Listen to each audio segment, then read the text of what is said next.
Hi everyone! So today my topic is light pollution. I want to show you a short video before we get started.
So I thought that was a really cool video that really did explain light pollution. So light pollution is the use of excessive, misdirected, obtrusive, artificial light. The 3 points I have about light pollution today is that it affects and interferes with astronomical research, it disrupts ecosystems, and it actually affects our health, and it costs a lot of money and wastes a lot of energy.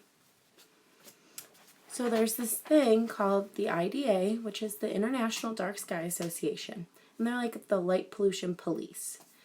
They're a recognized authority on light pollution and is the leading organization combating light pollution worldwide. They work with people of the public to show them ways that we can use different lights to make it better so there's not as much light pollution. And they also show everyone really the negative effects that light pollution has on us and other species. The International Dark Sky Association has a website and it's full of all of this fun stuff and facts about light pollution. And there's actually this tab about this conservation program, and it shows you all of the different places that you can see the night sky and the astronomical places, like observatories and stuff. So I'm going to show you guys the tab. So you go to this, and it's Find a Dark Sky Place. So this is the map of the United States, and here you type in the location, so your zip code and then the radius. So I click on the one in Ohio. The C stands for communities, light pollution communities. These are parks and these are reserves. So we click on the one in Ohio, and it's actually the Geauga Observatory Park. And it was established in 2011, and it's in Montville Township, Ohio, which isn't that really far away from us, which is really cool because if you look, it is the only one in Ohio. And it shows all the other ones around the world as well, which I thought was really cool because it's like an international thing. So it's not just the US with light pollution, it's the whole world. So next up is this website I found called darkskiesawareness.org. And they were showing the 4 components of light pollution. One is the urban sky glow, which is brightening of the night sky over inhabited areas. Number 2, light trespass. It's light falling where it is not needed, wanted, or intended. Glare. We all know glare, and that really shows up in the nighttime in the city. And it's the excessive brightness which causes visual discomfort. My eyes get so bad in the dark that I really cannot drive in the dark. Number 4, clutter, which is bright, confusing, and excessive groupings of light sources, which are overlit urban areas like you saw in the video at the beginning, of course. Light at night interferes with normal circadian rhythms for both humans and wildlife. Light trespass, which is like street lights, neighbors' porch lights, neighbors' side lights, neighbors' lights, contribute to loss of natural darkness. Like when you're sleeping and like someone's side light is like shining in your window, natural darkness is lost. Both bright days and dark nights are important for many species, including humans, to be able to function normally, like brain activity, hormone production, and cell function.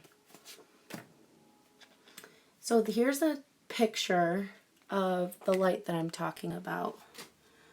So this is like the light they were talking about, the 4 components. Like this is light that's just all over the place in the air, so you can't see the stars. So then when it starts to get covered, like you start to be able to see lights. So they talk about this thing like an umbrella. Like the best lights to have are things with an umbrella. So the sun is just, So the light is just pointing to the ground to show where the actual area is that you're trying to find rather than all over the place. So this causes that leading into disrupting ecosystems. For example, a really big one is sea turtles.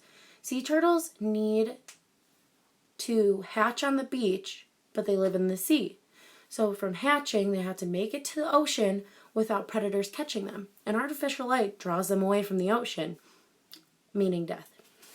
Another species that's affected is birds. Birds migrate and hunt at night and use moonlight and starlight to find what they're looking for. So artificial light coming off a building is going to distract the bird and it's going to fall right into the building, which causes death. And if a bird that's migrating leaves early, it's not ready to be ready in that area, which causes it to not be able to survive. And finally, how light pollution is related to astronomy. It's related to astronomy because how I showed you in the diagram of the light just going straight up and all over the place, it really affects astronomers when they're trying to see objects in the sky. For example, when they're trying to when they're doing spectroscopy, it's a very important tool that astronomers use, and the light takes away from the object being observed.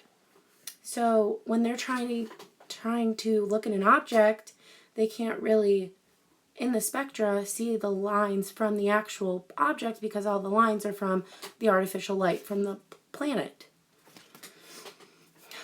A final thing is that it wastes money. 35% of light is wasted, which is $3 billion worth of energy lost to sky glow, which is wasted light.